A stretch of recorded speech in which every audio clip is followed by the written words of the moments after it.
London का एक बड़ा ट्रेन स्टेशन। रात काफी हो चुकी थी और प्लेटफॉर्म पर भीड़ धीरे धीरे कम हो रही थी। इसी स्टेशन पर काम करता है हमारा मेन कैरेक्टर, जिसका नाम है जो एक ट्रेन गार्ड है। जो आज कुछ ज्यादा ही परेशान है। उसका चेहरा थका हुआ है, आंखों में उम्मीद और डर दोनों साफ दिखते हैं। वह अपनी शिफ्ट खत्म करके लॉकर रूम की तरफ जाता है। उसे भरोसा था कि आज उसे एक अच्छी खबर मिलने वाली है। जो जैसे ही अपना लॉकर खोलता है, उसे अंदर एक लिफाफा मिलता है। वह लिफाफा देखते ही समझ जाता है ये वही लेटर है जिसका वह कई दिनों से इंतजार कर रहा था। कांपते हाथों से वह लिफाफा खोलता है। लेटर पढ़ते ही उसकी सारी उम्मीद टूट जाती है। उसे प्रमोशन नहीं मिला था। जिस पद के लिए उसने मेहनत की, जिसके लिए उसने खुद को साबित किया, वह नौकरी किसी और को दे दी गई थी। गुस्से में जो उस कागज को मसल कर फेंक देता है। उसके लिए यह सिर्फ एक नौकरी नहीं थी, यह उसकी जिंदगी को आगे बढ़ाने का मौका था। तभी उसके पीछे से आवाज आती है। उसका सुपरवाइजर खड़ा होता है। वह बताता है कि रात की शिफ्ट करने वाला गार्ड बीमार हो गया है और किसी को उसकी जगह काम संभालना होगा। जो पहले ही टूटा हुआ था। वह साफ मना करने ही वाला होता है, लेकिन तभी सुपरवाइजर कहता है आज रात ट्रॉली ड्यूटी एलन की है। ये नाम सुनते ही जो रुक जाता है। एलन, वही लड़की जिसे जो लंबे समय से पसंद करता था, लेकिन कभी हिम्मत नहीं जुटा पाया। जो कुछ सेकंड सोचता है और फिर हामी भर देता है। रात की ट्रेन अपनी तय समय पर स्टेशन से रवाना होती है। जो अपनी यूनिफॉर्म ठीक करता है और टिकट चेक करने के लिए डिब्बों में निकल पड़ता है। शुरुआत में सब नॉर्मल लगता है। कुछ पैसेंजर थके हुए हैं, कुछ नींद में, तो कुछ सफर का मजा ले रहे हैं। लेकिन जैसे जैसे जो आगे बढ़ता है, उसे अलग अलग तरह के लोग मिलते हैं। कुछ मुस्कुराकर टिकट दिखाते हैं, तो कुछ बिना वजह चिढ़े हुए हैं। एक बुजुर्ग महिला अपनी छड़ी गिरा देती है, जो झुककर उसकी मदद करता है। अचानक पीछे से एक तेज गुर्राने की आवाज आती है। जो घबरा जाता है, लेकिन अगले ही पल पता चलता है कि वह आवाज महिला के कुत्ते की थी। जो राहत की सांस लेता है, लेकिन उसके चेहरे पर डर की हल्की परछाई रह जाती है। आगे बढ़ते हुए उसे केट नाम की एक महिला मिलती है। वह कहती है कि उसका टिकट खो गया है। जो नियम के मुताबिक जुर्माने की बात करता है, तो केट गुस्से में उस पर चिल्लाने लगती है। थोड़ी दूर पर एक लड़का बिली अपने कपड़े बदल रहा होता है और तभी जो नोटिस करता है कि बाथरूम के दरवाजे पर आउट ऑफ ऑर्डर लिखा हुआ है और नीचे से पानी टपक रहा है। जो को यह सब अजीब लगता है, लेकिन वह आगे बढ़ जाता है। कुछ देर बाद उसकी मुलाकात एलन से होती है। वह ट्रॉली के साथ पैसेंजर्स को सामान दे रही होती है। जो थोड़ी देर बात करता है और फिर हिम्मत करके उसे डेट पर जाने के लिए पूछ लेता है। एलन मुस्कुराती है,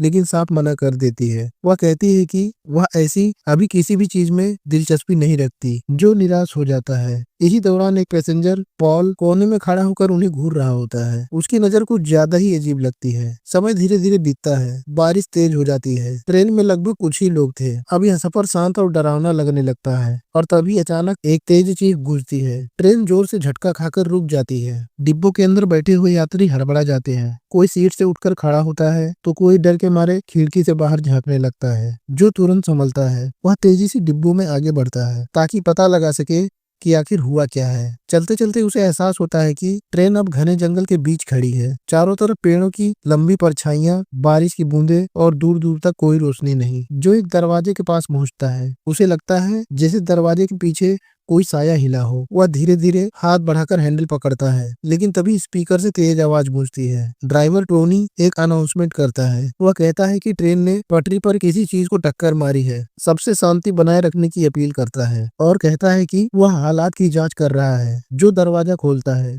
उसके सामने का नजारा थोड़ा अजीब है। एलन का ट्रॉली जमीन पर गिरा हुआ है। सामान इधर उधर फैला पड़ा है। जो उसे उठाने की कोशिश करता है, लेकिन वह ज्यादा भारी होने की वजह से नहीं उठा पाता। तभी एड्रियन आगे आता है और बिना किसी परेशानी के ट्रॉली उठा देता है। लेकिन जो की नजर जमीन पर पड़ती है, वहाँ 2 चाबियों के सेट गिरे हुए होते हैं। वह उन्हें उठाकर देखता है। हैरानी की बात यह होती है कि दोनों चाबियां एड्रियन की हैं। जो को यह थोड़ा अजीब लगता है, लेकिन अभी सोचने का वक्त नहीं है। ट्रेन के अंदर बेचैनी बढ़ने लगती है। कुछ यात्री सवाल पूछने लगते हैं, कुछ डर के मारे चुप है। जो रेडियो उठाकर ड्राइवर टोनी से संपर्क करने की कोशिश करता है, लेकिन कोई जवाब नहीं मिलता। अब जो को चिंता होने लगती है। इसी दौरान ट्रेन के बाहर टोनी टार्च लेकर ट्रैक की तरफ बढ़ता है। वह देखता है कि ट्रेन ने एक हिरन को टक्कर मारी है। हिरन बुरी तरह घायल है और पहियों में फंसा हुआ है। टोनी उसे हटाने की कोशिश करता है। वह पूरा जोर लगाता है, लेकिन जानवर फंसा हुआ था। तभी पीछे झाड़ियों में कुछ हिलता है। टोनी रुकता है। उसे लगता है जैसे कोई उसे देख रहा हो। वह पलटता है और अगले ही पल एक भयानक अजीब सा जीव उस पर झपट पड़ता है। चीखने तक का मौका नहीं मिलता। वह जीव टोनी पर हमला कर देता है और उसे बेरहमी से मार डालता है। अंदर बैठे किसी भी यात्री को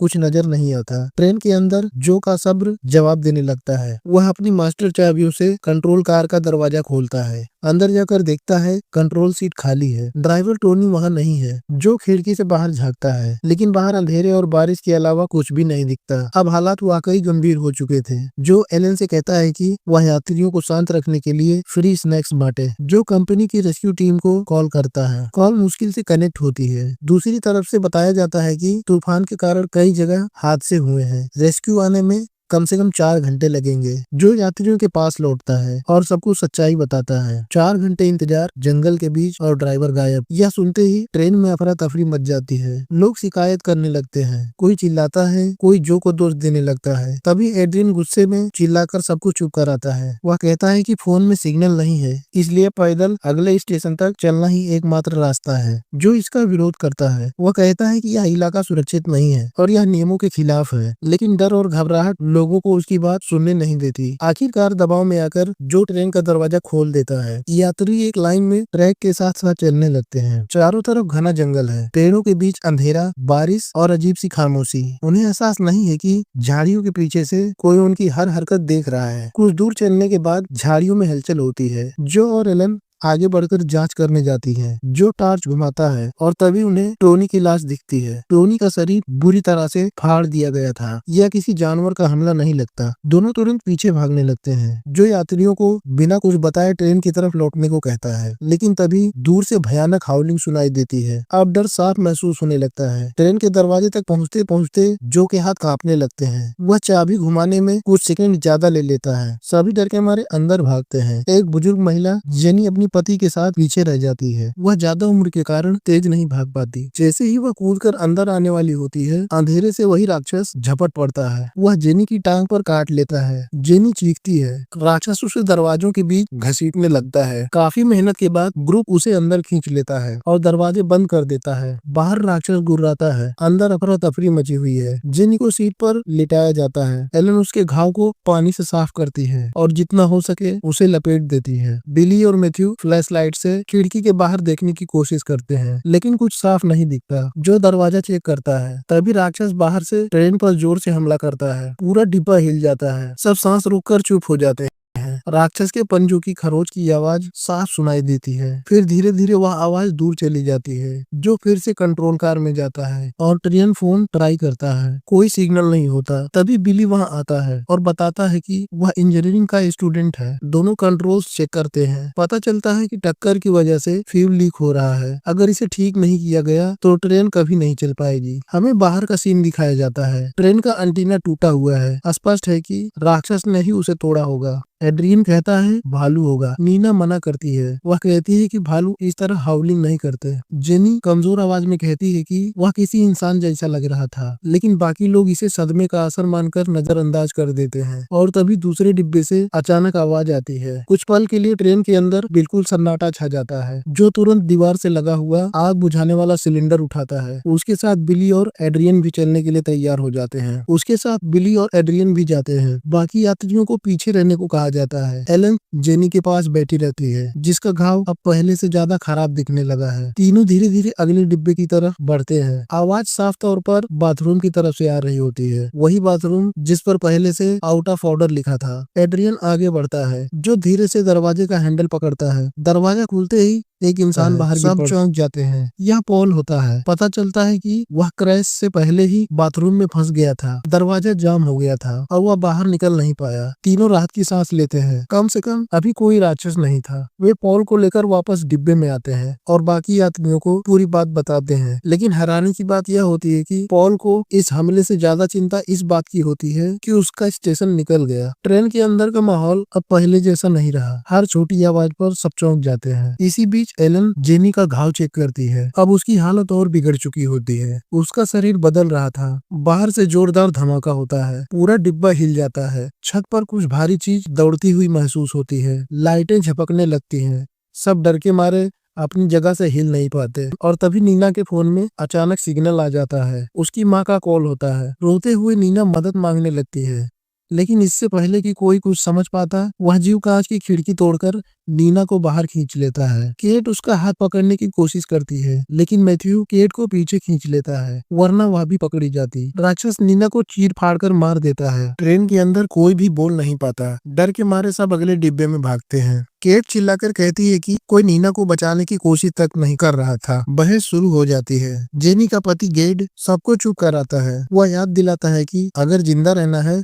तो एकजुट रहना होगा। सब मिलकर टूल बॉक्स ढूंढते हैं। सीटें, केबल, धातु की चीजें, जो भी मिलता है सब दरवाजों और खिड़कियों पर लगा दिया जाता है। समय धीरे धीरे बीतता है। एक कोने में खड़ा एड्रियन जो के सामने एक डरावना सुझाव रखता है, कमजोर लोगों को छोड़कर खुद भाग निकलने का। जो जवाब देने ही वाला होता है कि तभी जेनी अचानक खून और 2 दांत उल्टी कर देती है। सब सन्न रह जाते हैं। अब शक गहराने लगता है। इसी बीच जो नोटिस करता है कि पॉल गायब है। एक बैरिकेड हटाया गया होता है। एड्रियन उसे वापस लगाने लगता है, लेकिन जो और बिली पॉल को ढूंढने का फैसला करते हैं। जो अगले डिब्बे में जाता है, वह पॉल को फिर से बाथरूम में बंद पाता है। जैसे ही वह दरवाजा खोलने की कोशिश करता है, लाइट चली जाती है। अंधेरे में ऊपर से वही राक्षस डिब्बे में घुस जाता है और पॉल को काटने लगता है। पॉल चीखता है और वहीं पर मारा जाता है। जो पीछे लौटने की कोशिश करता है, लेकिन देखता है कि एड्रियन ने दरवाजा ब्लॉक कर दिया है। एड्रियन खुद को बचाने के लिए ट्रेन से बाहर निकलना चाहता है, लेकिन दरवाजा लॉक होता है और चाबी जो के पास है। जो दरवाजे को धक्का देता है।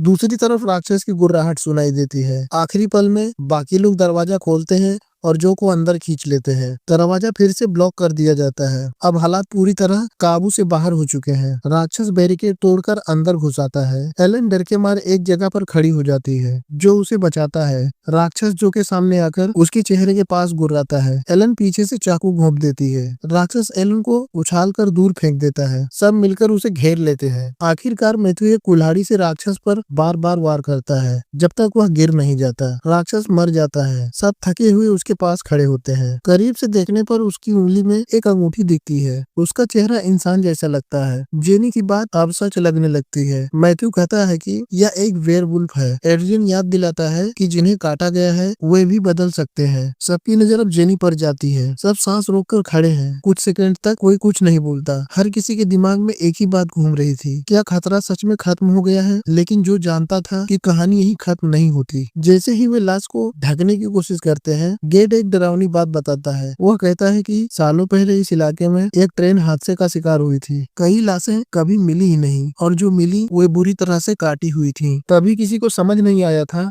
कि असल में हुआ क्या। अब सबको एहसास होता है कि वेयरवुल्फ तब से यहीं छुपे हुए थे। और तभी मरा हुआ वेयरवुल्फ अचानक फिर से हिलने लगता है। उसके मुंह से एक आखिरी हाउलिंग निकलती है। जो बिना सोचे सिलेंडर उठाता है और उसके चेहरे पर पूरी ताकत से वार करता है। लाश शांत हो जाती है, लेकिन जंगल से दूर दूर तक और हाउलिंग की आवाजें गूंजने लगती हैं। अब साफ है कि वे अकेले नहीं है। उसी वक्त जेनी की हालत अचानक बिगड़ने लगती है। उसकी सांस तेज हो जाती है। उसकी आंखें लाल होने लगती हैं। उसके हाथ अजीब तरीके से कांपने लगते हैं। एड्रियन समझ जाता है। वह चिल्लाकर कहता है कि जेनी को पूरी तरह बदलने से पहले मार देना चाहिए, लेकिन गेड अपनी पत्नी को मारने नहीं देना चाहता। वह सबके सामने खड़ा हो जाता है। हालात बिगड़ जाते हैं। एड्रियन और गेड एक दूसरे से भिड़ जाते हैं। आखिरकार जो एड्रियन को एक मुक्का मारता है और जेनी और एड्रियन दोनों को बेल्ट और रस्सियों से बांध दिया जाता है। यह फैसला सबके लिए भारी होता है, लेकिन और कोई रास्ता नहीं होता। अब सवाल ये था कि जिंदा कैसे बचा जाए। बिली बताता है कि अगर ट्रेन को ठीक किया जाए तो शायद यहाँ से हम निकल सकते हैं। वह कहता है कि मैं नीचे जाकर फ्यूल लीक ठीक कर सकता हूँ, लेकिन कोई बाहर जाएगा तो खतरा तय है। आखिरकार ये डिसाइड होता है कि बिली और मैथ्यू बाहर जाएंगे। जो अंदर रहकर सबको संभालेगा। जो स्पीकर पर जाकर सबको एक छोटी सी स्पीच देता है। वह कहता है कि डरने से कुछ नहीं बदलेगा, लेकिन अगर हम साथ रहे तो शायद बच सकते हैं। कुछ पलों के लिए लोगों को उम्मीद मिलती है। बिली और मैथ्यू टॉर्च लेकर नीचे उतरते हैं। जंगल से अजीब सी आवाजें आ रही थी। बिली फ्यूल लाइन पर काम करने लगता है। मैथ्यू पहरा देता है, लेकिन तभी जंगल से किसी की आवाज आती है। मैथ्यू को लगता है कि यह नीना की आवाज है। मैथ्यू उस आवाज की तरफ चला जाता है। यह उसकी सबसे बड़ी गलती होती है। झाड़ियों के पीछे वेयरवुल्फ उसे घेर लेते हैं। मैथ्यू कुल्हाड़ी से लड़ने की कोशिश करता है, लेकिन वे बहुत ज्यादा थे और वे उसे वहीं पर काटने लगते हैं। उसकी चीखें ट्रेन तक सुनाई देती हैं और फिर ट्रेन ट्रेन के अंदर सब समझ जाते हैं कि मैथ्यू मर चुका है। इसी दौरान बिली ट्रेन ठीक कर देता है। लाइटें वापस जल उठती हैं। जो और एलन कंट्रोल समझने लगते हैं। वेयरवुल्फ अब ट्रेन के चारों ओर इकट्ठा होने लगते हैं। अचानक ट्रेन चलने लगती है। बिली आखिरी पल में ट्रेन पकड़ लेता है और नीचे लटक जाता है। लेकिन तभी सबसे भयानक चीज होती है। जेनी पूरी तरह बदल जाती है। उसका शरीर वेयरवुल्फ में बदलने लगता है। केट गलती से एड्रियन को छोड़ देती है। एड्रियन गेट को बचाने की कोशिश करता है, लेकिन जेनी उसे गिरा देती है। इसी बीच एक और वेयरवुल्फ दरवाजा तोड़कर अंदर घुस आता है। वह केट को पकड़ लेता है। केट मदद के लिए चिल्लाती है, लेकिन एड्रियन खुद को बचाने के लिए केट को धक्का देकर वेयरवुल्फ समेत बाहर फेंक देता है। ट्रेन आगे बढ़ जाती है। वेयरवुल्फ केट को भी मार देता है। गेट अपनी पत्नी को रोकने की कोशिश करता है, लेकिन जेनी अब इंसान नहीं रही। वह गेट पर झपटती है और उसका गला काट देती है और गेट मारा जाता है। अब जेनी एड्रियन की तरफ बढ़ती है। इसी बीच फ्यूल का पाइप फिर से फट जाता है। ट्रेन फिर से रुक जाती है। जो और एलन भागकर आते हैं और जेनी को एड्रियन को मारने से पहले ही एक लोहे की पाइप घोंप देते हैं। जो गुस्से में एड्रियन को पीटने लगता है, लेकिन एलन उसे रोकती है। तभी बाहर से और वेयरवुल्फ ट्रेन में घुसने लगते हैं। जो और एलन दरवाजा बंद करके भागने लगते हैं। एड्रियन मौका देकर जो को गिरा देता है।